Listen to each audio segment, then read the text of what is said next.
volta com a leitura do livro O que é o Espiritismo, a nossa aula, né, para os iniciantes, para os leigos, né, que não fazem ideia do que seja. E para a gente começar a aula de hoje, vamos dar uma recapitulada no que a gente passou na aula passada, que foi o projeto de Kardec, a morte dele, o que Kardec semeou, o que ele plantou, quais foram os boatos, né, que eram propagados sobre ele, as mentiras, né? Qual era o meio poderoso, o meio mais poderoso de propaganda, né, da sociedade que ele criou?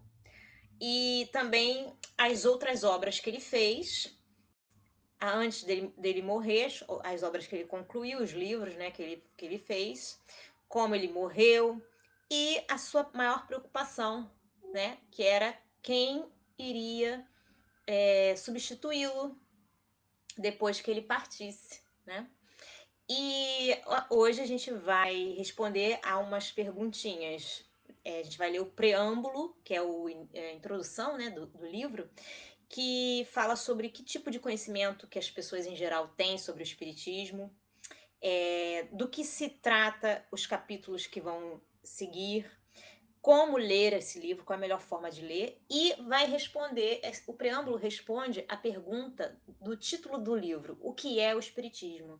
Então vamos lá.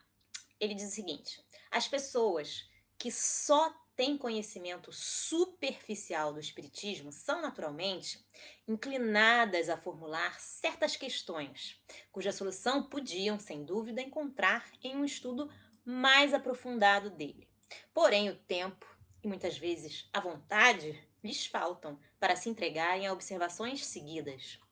Antes de empreenderem essa tarefa, muitos desejam saber, pelo menos, do que se trata e se vale a pena ocupar-se com tal coisa.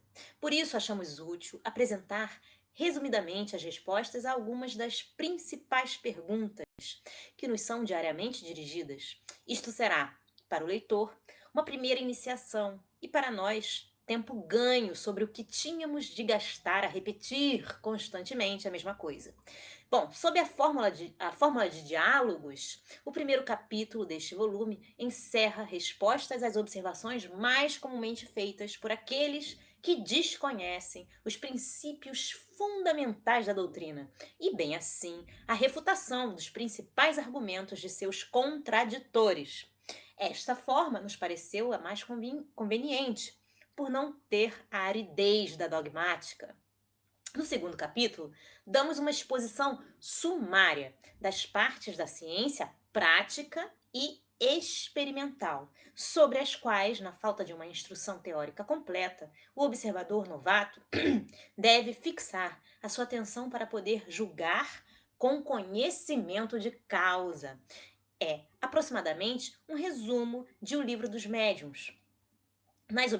As objeções nascem quase sempre das ideias falsas, feitas a priori, sobre aquilo que se não conhece bem.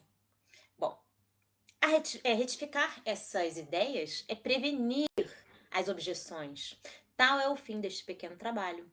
No terceiro capítulo, publicamos um resumo de O Livro dos Espíritos, com a solução, pela doutrina espírita, de certo número de problemas do mais alto interesse, de ordem psicológica, moral e filosófica, que diariamente são propostos, e aos quais nenhuma filosofia deu ainda resposta satisfatória.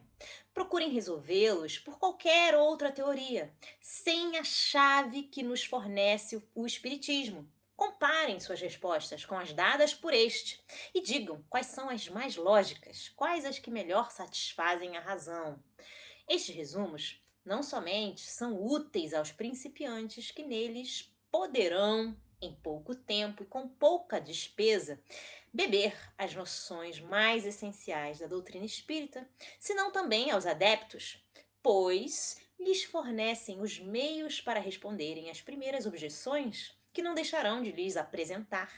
E, além disso, por encontrarem reunidos em quadro restrito e sob um mesmo ponto de vista os princípios que devem sempre estar presentes à sua memória. Para responder desde já e sumariamente a pergunta formulada no título deste opúsculo, diremos que O Espiritismo é, ao mesmo tempo, uma ciência de observação e uma doutrina filosófica. Como ciência prática, ele consiste nas relações que se estabelecem entre nós e os espíritos. Como filosofia, compreende todas as consequências morais que dimanam dessas mesmas relações. Podemos defini-lo assim: Espiritismo é uma ciência que trata da natureza, origem e destino dos espíritos, bem como de suas relações com o mundo corporal. Bom, gente, ficamos por aqui na nossa aula de hoje. Espero que vocês estejam gostando dessa leitura tanto quanto eu. Um beijo grande, até a